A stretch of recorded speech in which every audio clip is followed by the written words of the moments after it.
Hello everyone, I hope आप सभी अच्छे होंगे और आप अपनी पढ़ाई पर पूरा का पूरा ध्यान लगा रहे होंगे। दोस्तों, आज के शॉर्ट वीडियो में मैं रोहित कुमार सिंह आपके लिए लेकर आया हूं speed time and distance chapter, जो कि अपने आप में काफी बड़ा चैप्टर होता है। और अगर आप किसी भी कॉम्पिटेटिव एग्जाम्स की तैयारी करते हो, स्पेशली बैंकिंग, एसएससी या स्टेट लेवल का कोई भी एग्जाम हो गया, या डिफेंस का कोई भी एग्जाम हो गया, तो वहां पर इस टॉपिक का अपना एक अच्छा खासा वेटेज होता है। इस टॉपिक पर बेस्ड क्वेश्चन आते ही आते हैं, साथ में इस टॉपिक का यूज होता है। इस टॉपिक पर में एक कॉन्सेप्ट होता है रिलेटिव स्पीड, जिस पर बेस्ड कुछ सब topic train, board and stream और रेस, इन पे भी क्वेश्चंस आपको एग्जामिनेशन में देखने को मिलते हैं। आज की शॉर्ट वीडियो में दोस्तों हम लोग बात करने वाले हैं स्पीड टाइम एंड डिस्टेंस में लेट और पहले पहुंचने वाले क्वेश्चन पर आधारित प्रश्न। जब कोई व्यक्ति कहीं जा रहा होता है, वो अपनी स्पीड में कुछ चेंजेस करता है तो वो लेट पहुंचता है, कम करता है तो स्पीड बढ़ाता है तो वो पहले पहुंच जाता है। तो इस तरह के जो क्वेश्चंस बनते हैं उनको सॉल्व करने का प्रोसीजर क्या होता है, प्रोसेस क्या होता है, उसके बारे में हम लोग बात करेंगे। उससे पहले मैं स्टार्ट करूं, उससे पहले मैं आपको बता दूं, सबसे पहले स्पीड टाइम एंड डिस्टेंस का एक बेसिक सा जो कॉन्सेप्ट है, जिसको इस क्वेश्चन को लेट और पहले पहुंचने वाले जो क्वेश्चन होते हैं उनको सॉल्व करने में हम लोग यूज करने वाले हैं। तो पहले उस कॉन्सेप्ट को समझ लेते हैं, ताकि जब हम क्वेश्चन सॉल्व करें तो उसको अप्लाई करना काफी आसान हो जाएगा। तो दोस्तों, सबसे पहले मैं बात करूंगा, हमें जनरल फॉर्मूला पता है, स्पीड बराबर डिस्टेंस अपॉन टाइम होता है। ये एक ट्रायंगल है जो बताता है कि डिस्टेंस बराबर स्पीड इंटू टाइम होता है, स्पीड बराबर डिस्टेंस अपॉन टाइम होता है, और टाइम बराबर डिस्टेंस अपॉन स्पीड होता है। फॉर्मूला सिंपल एक ही होता है, स्पीड बराबर डिस्टेंस अपॉन टाइम, चाल बराबर दूरी बटे समय, और उसी से ही हम लोग दूरी और समय का भी फॉर्मूला निकाल लेते हैं। अब इस फॉर्मूले में जो स्पीड बराबर डिस्टेंस अपॉन टाइम होता है, यहां पे हमारे पास तीन क्वांटिटीज हैं, तीन राशियां हैं। चाल है, स्पीड है, डिस्टेंस यानी दूरी है, टाइम यानी समय है। इन तीनों में अगर कोई एक क्वांटिटी कांस्टेंट हो जाए, कांस्टेंट होने का मतलब होता है फिक्स हो जाए, जिसमें कुछ चेंजेस ना हो, तो कुछ रिलेशन निकल के आते हैं। और मैथमेटिक्स में रिलेशन दो तरह के होते हैं, एक होता है डायरेक्ट रिलेशन जिसको समानुपात कहते हैं, और एक होता है इनवर्स रिलेशन जिसको व्युत्क्रमानुपात कहते हैं। तो पहले मैं आपको समझाऊं, पहले पॉइंट पे मैं अगर बात करूं, सबसे पहले पॉइंट पर, अगर डिस्टेंस कांस्टेंट हो जाए, दूरी समान हो जाए, तो जब दूरी समान होती है तो उस केस में जो चाल होता है वो समय के व्युत्क्रमानुपातिक होता है, इनवर्सली प्रोपोर्शनल होता है स्पीड टाइम के। अब इस बात को अगर मैं आपको समझाऊं तो आप ऐसे समझिए, जैसे मान लीजिए मैं अपने घर जाता हूं, मैं अपने घर जाता हूं किसी स्पीड से, तो मुझे 10 मिनट लगते हैं। लेकिन अगर मैं अपनी स्पीड को बढ़ा दूं, थोड़ा तेज चलूं, तो मैं अपने घर पे क्या हो जाएगा, जल्दी पहुंच जाऊंगा। यानी डिस्टेंस वही है, मैं अपने घर जा रहा था तो 10 मिनट लग रहा था, लेकिन जैसे मैंने अपनी स्पीड बढ़ाई तो जो मेरे पहुंचने का टाइम था वो घट गया। तो जब कोई एक क्वांटिटी इंक्रीज करती है, बढ़ती है, तो उसके रेस्पेक्ट में कोई क्वांटिटी डिक्रीज कर जाए तो इसको इनवर्स रिलेशन बोलते हैं, व्युत्क्रमानुपात बोलते हैं। चाल बढ़ेगी, समय घटेगा, चाल घटेगी, समय बढ़ेगा। तो ये इनवर्स रिलेशन होता है, और लेट और पहले पहुंचने वाले क्वेश्चन में हम लोग इसी लॉजिक का यूज करने वाले हैं, पहली बात। उसके अलावा भी दो कॉन्सेप्ट और होते हैं। अगर स्पीड की बजाय जब टाइम कांस्टेंट हो जाए, तो जब टाइम कांस्टेंट होता है तो स्पीड डिस्टेंस के डायरेक्टली प्रोपोर्शनल होता है, चाल दूरी के समानुपातिक होती है। जैसे मेरी स्पीड 40 है तो मैं 2 घंटे में 80 किलोमीटर की दूरी तय करूंगा। अब मैं टाइम 2 ही घंटे रखूंगा क्योंकि टाइम कांस्टेंट है, और मैंने अपनी स्पीड बढ़ा के 50 कर दी, तो अब मैं 2 घंटे में 100 किलोमीटर की डिस्टेंस ट्रेवल करूंगा। 2 घंटे में 40 की स्पीड से 80 था, हमने स्पीड बढ़ा के 50 कर दी, तो मेरा डिस्टेंस हो गया 100। स्पीड बढ़ा, डिस्टेंस बढ़ी, इसको डायरेक्ट रिलेशन कहते हैं। यानी जब कोई समानुपातिक संबंध, जब कोई एक राशि बढ़ाई जाए तो उसकी वजह से दूसरी राशि भी बढ़ जाए, तो इसको समानुपातिक संबंध यानी डायरेक्ट रिलेशन कहा जाता है। ठीक है। और सिमिलरली ठीक वैसे ही अगर स्पीड कांस्टेंट हो जाए, चाल जब समान हो जाए, तो डिस्टेंस का टाइम के साथ डायरेक्ट रिलेशन हो जाता है, दूरी का समय के साथ डायरेक्ट रिलेशन होता है। जैसे मैं 50 की स्पीड से 2 घंटे यात्रा करूं तो मैं 100 किलोमीटर की दूरी तय करूंगा, और मेरी स्पीड अगर 50 ही है, स्पीड कांस्टेंट है 50 ही है, और टाइम बढ़ा के मैंने 4 घंटे कर दिया, तो टाइम बढ़ा के 4 घंटे किया तो दूरी भी मेरी 50 की स्पीड से 4 घंटे में कितनी हो जाएगी, 200। जहां मैं 100 चल रहा था वहां मैं 200 चलूंगा, क्योंकि मैंने टाइम को 2 घंटे से कितना कर दिया, 4 घंटे, यानी टाइम बढ़ा, दूरी भी बढ़ी। इसको बोलते हैं डायरेक्ट रिलेशन। और मेरे प्यारे दोस्तों, अगर मैं आपको एक छोटे से शब्दों में समझाने का प्रयास करूं, तो चाल, समय और दूरी, स्पीड, टाइम एंड डिस्टेंस के रिलेशन पर बेस्ड जितने भी क्वेश्चंस होते हैं, लगभग 80% क्वेश्चन इन्हीं रिलेशन से सॉल्व हो जाते हैं। इस वाले कॉन्सेप्ट का यूज ज्यादातर रिलेटिव स्पीड के कॉन्सेप्ट में होता है, क्वेश्चंस में होता है, सापेक्षिक चाल वाले प्रश्नों में होता है, जैसे चोर पुलिस हो गया, ट्रेन हो गया, बोर्ड एंड स्टीम हो गया, रेस हो गया, वहां पे इन सब लॉजिक का यूज करते हैं। फिलहाल आज की इस क्लास में चूंकि हम लोग लेट और पहले पहुंचने वाले कॉन्सेप्ट पे बात करने वाले हैं, तो उसमें जो लॉजिक हम लोग यूज करने वाले हैं वो ये यूज करेंगे, क्योंकि डिस्टेंस वहां सेम होगा, जहां जा रहा था आदमी वो दूरी वही रहेगी, स्पीड बढ़ाने घटाने से वो पहले या लेट पहुंचेगा, तो डिस्टेंस कांस्टेंट वाला लॉजिक हम लोग यूज करेंगे। कैसे? तो अब मैं इस चीज को आपको एग्जांपल वाइज समझाता हूं। दो तरह के क्वेश्चन बनेंगे इधर, दोनों को करने का क्या प्रोसेस होगा एक एक करके मैं आपको समझाता हूं। जैसे मैं एक छोटा सा एग्जांपल लेता हूं मेरे प्यारे दोस्तों, देखिए क्वेश्चन मेरे पास है। क्वेश्चन हमारे पास कह रहा है कि एक मोटर कार है जो 16 घंटे में एक जर्नी को ट्रेवल करती है, जिसमें से पहली आधी दूरी वो 30 किलोमीटर प्रति घंटे की स्पीड से चलती है, और दूसरा जो हाफ है, सेकंड हाफ, आधी दूरी, वो 50 किलोमीटर प्रति घंटे की चाल से चलती है। तो दूरी कितनी है? अब देखो, इस क्वेश्चन में डिस्टेंस कांस्टेंट है, क्योंकि जो पूरी दूरी थी उस पूरी दूरी का आधा हिस्सा उसने चला है 30 किलोमीटर प्रति घंटे की चाल से, और जो बचा आधा हिस्सा है वो गाड़ी चली है 50 किलोमीटर प्रति घंटे की चाल से। ये हमारे पास स्पीड का डेटा है। अब अगर आप ध्यान से देखो मेरे प्यारे दोस्तों, तो स्पीड का जो रेशियो मिला वो 3:5 मिला। आधी डिस्टेंस d/2, आधी डिस्टेंस d/2, डिस्टेंस कांस्टेंट हो गया, दूरी समान हो गई। इस समान दूरी में चाल 30 और 50 है, चाल का रेशियो 3:5 आ गया। और अभी अभी मैंने आपको कॉन्सेप्ट समझाया था कि जब डिस्टेंस कांस्टेंट होता है तो स्पीड इनवर्सली प्रोपोर्शनल टाइम के होता है, चाल समय के व्युत्क्रमानुपातिक होता है। यानी जो चाल का अनुपात है इसी का उल्टा जो हो जाएगा, 3 और 5 का इनवर्स रेशियो 5:3 होता है, ये समय का अनुपात हो जाएगा। मतलब ये जो इंफॉर्मेशन मैंने लिखी है, ये इंफॉर्मेशन इस बात को रिप्रेजेंट कर रहा है कि आधी दूरी को तय करने में अगर 5 घंटे लगे होंगे तो बची आधी दूरी को तय करने में 3 घंटे लगे होंगे। यानी अगर मैं रेशियो के हिसाब से बात करूं तो रेशियो के हिसाब से मुझे टोटल लगे हैं 8 घंटे, बट अकॉर्डिंग टू क्वेश्चन मुझे कितने घंटे लगे हैं? 16 आवर्स, यानी 16 घंटे। यानी मेरा जो 8 यूनिट है वो क्वेश्चन के 16 घंटे के बराबर है। तो मेरा 1 यूनिट का जो मान हो जाएगा वो कितना हो जाएगा मेरे प्यारे दोस्त? वो हो जाएगा 2 आवर का। अब 1 यूनिट का मान 2 आवर हो गया तो हमारे पास टाइम भी निकल के आ गया। इसमें 2 से मल्टीप्लाई कर दिया 10 आवर्स हो गए, इसमें 2 से मल्टीप्लाई कर दिया 6 आवर्स हो गया। तो हमारे पास हाफ हाफ जर्नी का टाइम आ गया 10 आवर्स 2 आवर्स। आप इसको ऐसे भी समझ सकते हो, हाफ डिस्टेंस को ट्रेवल करने में 5x टाइम लगा, रिमेनिंग डिस्टेंस को ट्रेवल करने में 3x टाइम लगा, तो total 5x plus 3x 8x time लगा। 8x का मान 16 है तो x का मान कितना आएगा? 2। वही x की वैल्यू यहां पे रखोगे, 2 से गुणा, 5x इंटू 2 तो 10, 3x मतलब 3 इंटू 2 यानी 6 आवर्स आ गया। अब देखो मेरे प्यारा दोस्त, मुझे बताना था डिस्टेंस यानी दूरी। डिस्टेंस बराबर जो होता है, दूरी बराबर जो होता है, वो होता है चाल गुणे समय, स्पीड इंटू टाइम। तो देखो, अगर मैं स्पीड यूज कर रहा हूं 30, तो इस 30 की स्पीड से मुझे कितना टाइम लगा? 10 घंटे। तो मेरा डिस्टेंस हो जाएगा 30 इंटू 10 यानी 300 किलोमीटर। और याद रहे, ये जो डिस्टेंस 30 की स्पीड से ट्रेवल की गई है वो आधी डिस्टेंस है, तो आधी डिस्टेंस हमारी 300 किलोमीटर आई, तो फिर पूरी डिस्टेंस हमारी कितनी हो जाएगी? 600 किलोमीटर, यानी ई वाला ऑप्शन हमारा हो जाएगा सही आंसर। आप इधर से भी निकाल सकते हो, स्पीड 50 टाइम 6 आवर, तो 50 इंटू 6 आप करोगे तो 300 किलोमीटर आपकी डिस्टेंस आ जाएगी।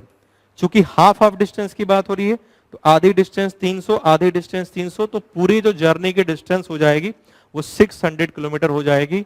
ये देखिए मैंने रेशियो से इस क्वेश्चन को सॉल्व किया कितनी आसानी से। ये क्वेश्चन जस्ट फॉर योर एक एप्लीकेशन के लिए, एक प्रैक्टिस के लिए मैंने दिया था, लेट और पहले वाले क्वेश्चन अब मैं आपको बताऊंगा। उससे पहले एक छोटा सा एग्जांपल मैंने ये आपको बताया कि कैसे इस रेशियो को यूज करना होता है। आई होप आपको ये बात समझ में आ गई होगी। स्पीड के रेशियो का इनवर्स किया, टाइम का रेशियो आ गया, टोटल टाइम 16 को 5:3 में डिवाइड किया, 10 आवर्स 6 आवर्स आ गया, स्पीड इंटू टाइम किया, डिस्टेंस मिल गया, हाफ डिस्टेंस 300 आई, पूरी डिस्टेंस हो गई 600। तो ये रेशियो से करने के फायदे होते हैं, आप क्वेश्चंस को काफी आसानी से सॉल्व कर सकते हो। अब इसी लॉजिक को मैंने एक छोटे से क्वेश्चन में समझा, इसी लॉजिक को लेट और पहले पहुंचने वाले क्वेश्चन में समझते हैं। देखिए कैसे। तो उसके लिए मैं आपके एक और एग्जांपल लेता हूं लेट और पहले पहुंचने का। छोटा सा एग्जांपल मेरे पास है, इस एग्जांपल को बोलते हैं लेट और पहले पहुंचने वाले में गिवन फॉर्म, यहां स्पीड दी गई होती है। देखिए जैसे इस क्वेश्चन को हम पढ़ें तो इस क्वेश्चन में हमारे पास कह रहा है मेरे प्यारे दोस्तों कि एक व्यक्ति है जो 3 किलोमीटर प्रति घंटे की से स्पीड से निश्चित दूरी तय करता है, लेकिन वो 15 मिनट लेट पहुंचता है। कोई आदमी है, वो 3 किलोमीटर पर आवर की स्पीड से जा रहा था, जहां भी उसे जाना था वहां पे वो 15 मिनट लेट पहुंचा, क्योंकि उसकी स्पीड 3 किलोमीटर पर आवर थी, कम थी।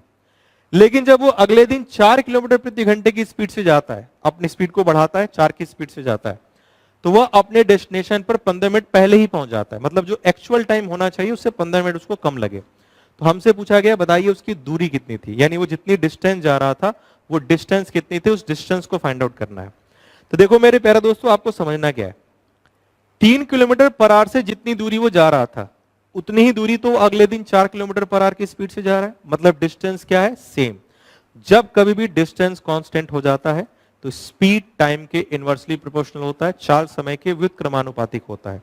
तो अगर मैं चाल की बात करूं तो चाल है 3 किलोमीटर प्रति घंटे और चाल है 4 किलोमीटर प्रति घंटे। तो मेरे प्यारे दोस्तों, स्पीड का जो रेशियो आपको मिल रहा है वो 3:4 मिल रहा है। तो यहां से अगर मैं टाइम का रेशियो निकालूं, समय का अनुपात, तो वो आ जाएगा 4:3, उल्टा 4:3। हमने टाइम का रेशियो निकाल लिया, 4:3 आ गया। स्पीड के रेशियो का इनवर्स टाइम का रेशियो हो गया 4:3। अब पहले दिन वो गया है, देखो समझिएगा, पहले दिन वो गया है तो 15 मिनट लेट पहुंचा। 15 मिनट लेट का मतलब उसको 15 मिनट ज्यादा लगे हैं, नॉर्मल टाइम से 15 मिनट ज्यादा लगा। अगर नॉर्मली वो टी आवर्स ले रहा था तो टी प्लस 15 आवर्स लेगा। जबकि वो 4 की स्पीड से गया है तो 15 मिनट पहले पहुंचा है, मतलब उसका जो नॉर्मल टाइम है उससे उसने 15 मिनट कम लिए। तो यहां पे अगर मैं इन दोनों टाइम का डिफरेंस देखूं, अंतर, इन दोनों टाइम का अगर मैं अंतर देखूं, डिफरेंस, तो दोनों टाइम का अंतर आएगा 30 मिनट का। ये मैं आपको समझाने के लिए डेटा लिख रहा हूं, इसे आपको दिमाग में ही करना है। लॉजिकली सोचिए, आपको कहीं जाना था, आप पहले दिन 15 मिनट लेट पहुंचे, यानी 15 मिनट ज्यादा लगे आपको, अगले दिन 15 मिनट कम पहुंचे, ठीक है। तो आप 15 मिनट ज्यादा और 15 मिनट कम, इसमें कितने का डिफरेंस होता है, आधे घंटे का। नंबर वाइज समझना चाहो तो मान लो आपको 12 बजे कहीं जाना था, आप 15 मिनट लेट पहुंचे तो 12:15 पे पहुंचे, अगले दिन 15 मिनट पहले पहुंचे यानी 11:45 पे पहुंचे। अब 11:45 AM से 12:15 PM में कितने घंटे का डिफरेंस होता है, हाफ एन आवर, 30 मिनट्स का। तो यानी इस पूरे जो डेटा हमारे पास गिवन है, इस पूरे डेटा में टाइम का डिफरेंस जो है दोनों केसेस में, 15 मिनट लेट 15 मिनट पहले, वो 30 मिनट का दिया है मेरे दोस्त। और यहां पर रेशियो में जो डिफरेंस है वो 1 यूनिट का है। तो 1 यूनिट का डिफरेंस है और इस 1 यूनिट की वैल्यू 30 मिनट हमको पता चल चुकी है। तो मैं इस 1 यूनिट की वैल्यू से अगर मल्टीप्लाई कर दूं 4 में तो ये हो जाएगा 120 मिनट, और अगर मैं मल्टीप्लाई कर दूं 3 में तो ये हो जाएगा 90 मिनट। ये मुझे टाइम मिल गए, समय मिल गए। समय किसके मिल गए, पूरी डिस्टेंस को ट्रेवल करने का समय मिल गया। बस आपको समझना क्या है, ये समझना है कि जिस दिन वो 3 की स्पीड से गया है उसका टाइम आपको मिला है कितना, 120 मिनट, और जिस दिन वो 4 की स्पीड से गया है उसका टाइम आपको कितना मिला है, 90 मिनट। यानी जिस दिन वो 3 किलोमीटर प्रति घंटे की चाल से जा रहा है उस दिन उसे 120 मिनट लगे अपने डेस्टिनेशन पर पहुंचने में, और जिस दिन वो 4 किलोमीटर प्रति घंटे की चाल से जा रहा था उस दिन उसे लगे 90 मिनट अपने डेस्टिनेशन तक पहुंचने में। तो चाहे डिस्टेंस आप यहां से निकाल लो, चाहे डिस्टेंस आप यहां से निकाल लो, दोनों से सेम ही आएगा क्योंकि डिस्टेंस कांस्टेंट है। मुझसे डिस्टेंस ही पूछा गया है, तो डिस्टेंस बराबर होता है स्पीड इनटू टाइम। तो मैंने स्पीड यूज की 3 किलोमीटर पर आवर, तो टाइम 120 मिनट है, तो उसको आवर्स में चेंज करेंगे तो कितने आवर्स हो जाएंगे, 2 आवर्स। क्योंकि ये किलोमीटर पर आवर में था, ये मिनट में था, तो यूनिट का ध्यान रखना है। 2 आवर्स का मतलब कितना डिस्टेंस आ गया, 6 किलोमीटर हमारा डिस्टेंस आ गया। यानी बी वाला ऑप्शन हमारा क्या हो गया, सही। तो कितनी आसानी से देखो रेशियो का यूज करके मैंने आंसर निकाल लिया। अगर आप इधर से भी चाहोगे तो डिस्टेंस निकाल सकते हो। इधर से हमारी स्पीड है 4 इंटू 90 मिनट को अगर आप चेंज करोगे आवर्स में तो 90/60 हो जाएगा। तो यहां से भी आपको वैल्यू मिल जाएगी, 3 से कटेगा 2 टाइम्स, 3 टाइम्स, 2 से कट जाएगा 2 टाइम्स, तो भी आपका डिस्टेंस कितना आएगा, 6 किलोमीटर। तो आप दोनों डेटा में से किसी भी एक डेटा से आप डिस्टेंस निकाल सकते हो, दोनों से रिजल्ट आपको क्या मिलेगा, सेम, क्योंकि डिस्टेंस क्या था, कांस्टेंट। आई होप ये लॉजिक आपको समझ में आ गया होगा लेट और पहले पहुंचने वाले का। ये एक फॉर्म था, छोटा सा टाइप था, गिवन फॉर्म। यहां पर स्पीड आपको गिवन थी टाइम का डिफरेंस पता था, कितने मिनट लेट पहुंचा, कितने मिनट पहले पहुंचा। इसी का एक और टाइप भी बनता है जिसको हम लोग बोलते हैं एडिशन एंड सब्ट्रैक्शन फॉर्म। जैसे यहां टाइम का डिफरेंस पता था लेट पहले, वैसे वहां स्पीड का भी डिफरेंस दिया जाएगा। तो उसको करने का लॉजिक तरीका क्या होगा, उस पर अगर मैं बात करूं तो मैं आपको नेक्स्ट एग्जांपल लेता हूं, वहां पे समझाता हूं उसका सेकंड टाइप कैसे करते हैं, जहां पे स्पीड को प्लस या माइनस में चेंज किया जाए। देखिए, जैसे इस एग्जांपल को समझते हैं। इस क्वेश्चन में कह रहा है जब मैं अपनी चाल को 2 किलोमीटर प्रति घंटे कम करता हूं। देखो अंतर समझना, पिछले क्वेश्चन में वो 3 किलोमीटर प्रति घंटे की चाल से जा रहा था, वो 3 किलोमीटर स्पीड थी जिससे वो जा रहा था, लेकिन इसमें वो 2 किलोमीटर प्रति घंटे से जा नहीं रहा है, उसने अपनी स्पीड को 2 किलोमीटर प्रति घंटे इंक्रीज किया है, बढ़ाया है। तो बढ़ाने से क्या हुआ, वह अपने डेस्टिनेशन यानी ऑफिस पर 20 मिनट लेट पहुंचा। पहला केस, उसको मैं लिख लेता हूं, डेटा लिखता हूं क्वेश्चन का। उस पर्सन में मैं एक तरफ स्पीड का डेटा लिखता हूं और एक तरफ टाइम का डेटा लिखता हूं। देखो क्वेश्चन को सॉल्व कैसे करना है, क्वेश्चन सॉल्व करने के लिए सबसे पहले डेटा लिख लिया करो, आसानी से समझने में आसानी होती है। तो मैं डेटा लिखता हूं, उसने स्पीड को 2 किलोमीटर पर आवर क्या किया है, घटाया है। उसने स्पीड को 2 किलोमीटर पर आवर घटाया, घटाया इसलिए मैंने माइनस लिखा हुआ है। तो उसकी वजह से वह 20 मिनट लेट पहुंचा, 20 मिनट्स लेट पहुंचा, मतलब उसका टाइम +20 हो गया। नॉर्मल टाइम से वो +20 मतलब 20 मिनट ज्यादा ले रहा है। ज्यादा का मतलब प्लस से डिनोट किया, घटाया कम का मतलब माइनस से डिनोट किया। लेकिन अगर वो अपनी स्पीड को इंक्रीज कर देता है 3 किलोमीटर पर आवर, अपनी चाल को बढ़ा देता है 3 किलोमीटर प्रति घंटे, तो नेक्स्ट केस में उसने 3 किलोमीटर पर आवर अपनी स्पीड को बढ़ा दिया, तो क्या हुआ, तो उसको लगते हैं 20 मिनट कम, यानी वो 20 मिनट पहले ही पहुंच गया।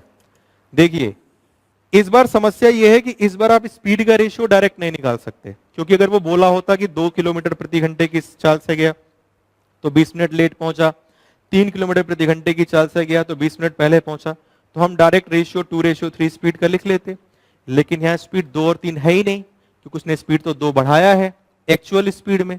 अब एक्चुअल स्पीड तो मुझे पता है नहीं, तो मुझे लिखना पड़ेगा x+2 और मुझे लिखना पड़ेगा x-2 और x+3 लिखना पड़ेगा।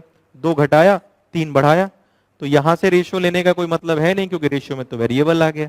तो ये इसका नेक्स्ट टाइप है, लेट पहले पहुंचने का। एक टाइप तो मैंने आपको बताया, ये इसका टाइप है जहां पे स्पीड को कुछ प्लस या माइनस में चेंज किया जाता है। तो उसको करने का तरीका क्या होगा, जल्दी करने का, उस पर मैं चर्चा कर रहा हूं। कॉन्सेप्ट वही है, स्पीड इनवर्सली प्रोपोर्शनल टाइम वाला। सबसे पहले मैंने क्वेश्चन का डेटा लिख लिया, स्पीड 2 घटाया, टाइम 20 मिनट ज्यादा लगा, स्पीड 3 घटाया बढ़ाया, टाइम 20 मिनट कम लगा। क्वेश्चन का डेटा लिखने के बाद इसको क्रॉस मल्टीप्लाई कर देना है। क्रॉस मल्टीप्लाई अगर मैं करूंगा तो ये मुझे मिल जाएगा 40 और ये मुझे मिल जाएगा 60। तो मैंने लिख लिया 60-40, और 60-40 का रेशियो ले लेंगे तो कितना आ जाएगा, 3:2। याद रखिए, क्वेश्चन का डेटा लिखने के बाद मैंने इनको क्रॉस मल्टीप्लाई कर दिया, ये हो गया 40 और ये हो गया 60। आप किसी को पहले किसी को बाद में रखो, उससे कोई फर्क नहीं पड़ता। तो मैं, और इसका रेशियो ले लेना है, तो वो कितना मिल गया, 3:2। तो ये जो रेशियो दोस्तों मिला वो मुझे मिल गया स्पीड का रेशियो 3:2, 3:2। 40 60 60 40 मैंने लिखा है, रेशियो ले लिया 3:2। इनसे जो रेशियो मिलता है वो 3:2 स्पीड का रेशियो मिल जाता है। और सारा बवाल तो इसी के लिए था, स्पीड के रेशियो के लिए, क्योंकि स्पीड का रेशियो मिलेगा तो टाइम का भी रेशियो मिल जाएगा, डिस्टेंस कांस्टेंट है। अब अगर आपको यह जानना हो कि किसको क्रॉस मल्टीप्लाई करने से स्पीड का ही रेशियो कैसे आता है, तो आप इस चैप्टर की मेरी फुल वीडियो देखिएगा। वहां पर इस तरह के क्वेश्चन करने के मैंने 3-4 प्रोसेस बताए, बेसिक से बताया है, और मैंने वहां यह भी एक्सप्लेन किया हुआ है कि इनको क्रॉस मल्टीप्लाई करने से ये स्पीड का रेशियो कैसे आ जाता है। ठीक है, यहां पे मैं शॉर्टेस्ट अप्रोच की बात कर रहा हूं, तो बस आप उसको समझने पर ध्यान दीजिएगा। हमारे पास स्पीड का रेशियो आ गया। अब मेरे प्यारे दोस्त, अगर आप ध्यान से देखें तो देखो यहां स्पीड में कितने का चेंज है, 1 यूनिट का। स्पीड में 1 का डिफरेंस है, जबकि यहां पर स्पीड में कितने का डिफरेंस है, स्पीड में हमने 5 का परिवर्तन किया, 2 घटाया 3 बढ़ाया, 2 घटाकर 3 बढ़ाने से 5 किलोमीटर पर आवर का स्पीड में हम चेंज कर रहे हैं, जबकि रेशियो में स्पीड में कितने का चेंज कर रहे हैं, 1 का। यानी 1 की वैल्यू हो गई 5 kilometre per hour, 5 kilometre per hour. अब मैं क्या करूंगा, इसमें मल्टीप्लाई कर दूंगा, तो 15 किलोमीटर पर आवर और 10 किलोमीटर पर आवर, ये हमारी स्पीड आ गई। ये हमारी क्या आ गई, स्पीड। अब थोड़ा सा मेरी बात को ध्यान सुनिएगा सब लोग। रेशियो में डिफरेंस स्पीड का 1 था, यहां स्पीड का डिफरेंस था 5, क्योंकि हमने 2 घटाया 3 बढ़ाया तो 5 का डिफरेंस था, तो 1 की वैल्यू 5 हो गई, मल्टीप्लाई किया 15 और आ गया 10। बट याद रहे ये दोनों में से कोई भी एक्चुअल स्पीड नहीं है। इसमें जो ज्यादा वाली वैल्यू है, बड़ी वाली, वो बढ़ाने के बाद वाली स्पीड है, और जो कम वाली है वो घटाने के बाद वाली स्पीड है। मतलब ये रिड्यूस्ड स्पीड है और ये इंक्रीज स्पीड है। तो अगर मान लो कभी भी आपसे क्वेश्चन में एक्चुअल स्पीड पूछे, वास्तविक चाल पूछे, एक्चुअल स्पीड मान लो कभी भी आपसे क्वेश्चन में पूछ ले, तो आपका यहीं से निकल जाएगा। देखो इसमें बड़ी वैल्यू ये है 15। ये 15 किलोमीटर पर आवर स्पीड तब आया जब हमने स्पीड को बढ़ाया, और हमने स्पीड बढ़ाया कितना था, 3 किलोमीटर पर आवर। तो बढ़ाने के बाद 3 हो गया 15, तो एक्चुअल स्पीड कितनी होगी, 12 किलोमीटर पर आवर। तो अगर मुझसे एक्चुअल स्पीड पूछेगा तो 12 किलोमीटर पर आवर हमारा आंसर हो जाएगा। ठीक है, इससे भी आप चेक कर सकते हो। कम वाला रिड्यूस स्पीड है, घटाने के बाद स्पीड 10 किलोमीटर पर आवर हो गया, और हमने स्पीड कितना घटाया था, 2 घटाया था। तो अगर आप किसी भी नंबर में से 2 माइनस कर रहे हो और आपका रिजल्ट 10 आ रहा है, यानी वो नंबर कितना था, 12। हमने स्पीड 2 घटाया तो हमारी स्पीड 10 हो गई, यानी हमारी एक्चुअल स्पीड कितनी थी, 12 यानी 12। तो अगर इस प्रोसेस से स्पीड भी पूछता है एक्चुअल, तो वो भी आप यहां से कैलकुलेट कर सकते हैं। तो स्पीड होगा, हमारा आंसर यहीं पे खत्म। सॉल्यूशन बस इतना है, ये तो क्वेश्चन का डेटा मैंने लिखा हुआ है। लेकिन इस क्वेश्चन में मुझसे क्या पूछा गया है, इस क्वेश्चन में मुझसे पूछा गया है डिस्टेंस यानी दूरी। तो दूरी भी हम लोग निकाल सकते हैं। क्यों निकाल सकते हैं, क्योंकि अब तो हमें स्पीड मिल ही चुका है, स्पीड मिल गया, डिस्टेंस कांस्टेंट है, चाल पता है, तो समय का अनुपात लिख सकते हैं। देखो स्पीड का रेशियो 3:2 है, तो समय का रेशियो कितना होगा, 2:3। चाल का अनुपात 3:2, समय का अनुपात 2:3 होगा। और अगर आप ध्यान से देखें तो यहां पर टाइम में डिफरेंस कितने का है, 1 यूनिट का है रेशियो में। 1 की वैल्यू, यहां पे टाइम में डिफरेंस कितने का है, अगर आप देखो यहां पे टाइम में डिफरेंस, यहां 20 मिनट पहले से 20 मिनट लेट, कितने मिनट होते हैं, 40 मिनट का अंतर होता है। आप कहीं जा रहे हो, 20 मिनट लेट पहुंच रहे हो, उसी टाइम से आप 20 मिनट पहले पहुंच रहे हो, मतलब 40 मिनट का अंतर आ रहा है। तो टाइम का अंतर 40 का, तो 1 यूनिट की वैल्यू 40 मिनट हो गई। मल्टीप्लाई करेंगे 80 मिनट, और ये आ जाएगा 120 मिनट। यानी मुझे डेटा मिला, और डेटा किस चीज का मिला, मुझे मिल गया टाइम। अब सवाल उठता है ये टाइम कौन सा टाइम मिला है। जिस दिन मैं 15 की स्पीड से जाऊंगा उस दिन मुझे 80 मिनट का समय लगा, और जिस दिन मैं 10 किलोमीटर पर आवर की स्पीड से गया उस दिन मुझे 120 मिनट्स का समय लगा। तो हमारे पास स्पीड पता है, हमारे पास पता है दोस्तों टाइम, तो फिर तो हम डिस्टेंस भी निकाल सकते हैं, क्योंकि डिस्टेंस बराबर होता है स्पीड इनटू टाइम। देखो मैं ये वाला डेटा यूज कर रहा हूं, इधर स्पीड 10 है और टाइम 120 मिनट का मतलब होता है 2 आवर्स, यानी मेरा डिस्टेंस कितना आ गया, 20 किलोमीटर। तो यहां से हमने डिस्टेंस भी फाइंड आउट कर लिया 20 किलोमीटर। आप चाहो तो इस डेटा को भी यूज कर लो, 15 किलोमीटर पर आवर, 80 मिनट्स को 80/60 लिखना, आवर्स में चेंज करना, मल्टीप्लाई करोगे तो भी आपको 20 किलोमीटर ही डिस्टेंस मिलेगी। तो आपने देखा मैंने एक छोटा सा लॉजिक यूज किया, जब डिस्टेंस कांस्टेंट हो तो स्पीड इनवर्सली प्रोपोर्शनल टाइम के होता है। उस लॉजिक पर मैंने आपको 2 टाइप के क्वेश्चन बनते हैं, लेट और पहले पहुंचने वाले स्पीड टाइम एंड डिस्टेंस में, उनको करने का तरीका मैंने आपको बताया। पहले में स्पीड गिवन थी, गिवन फॉर्म था। इस वाले टाइप में स्पीड में प्लस या माइनस करके इंक्रीज को बढ़ाते या घटाते हैं, इसको एडिशन एंड सब्ट्रैक्शन फॉर्म बोलते हैं। यहां पर हमने डिस्टेंस और स्पीड दोनों को कैलकुलेट करने का प्रोसेस देख लिया। आई होप इस शॉर्ट वीडियो में आपने ये बात समझ ली होगी, आपको ये चीज क्लियर हो गई होगी। ऐसी और सारी चीजों के लिए जुड़े रहिए मेरे साथ। आज के लिए रखते हैं इतना ही। Thank you so much.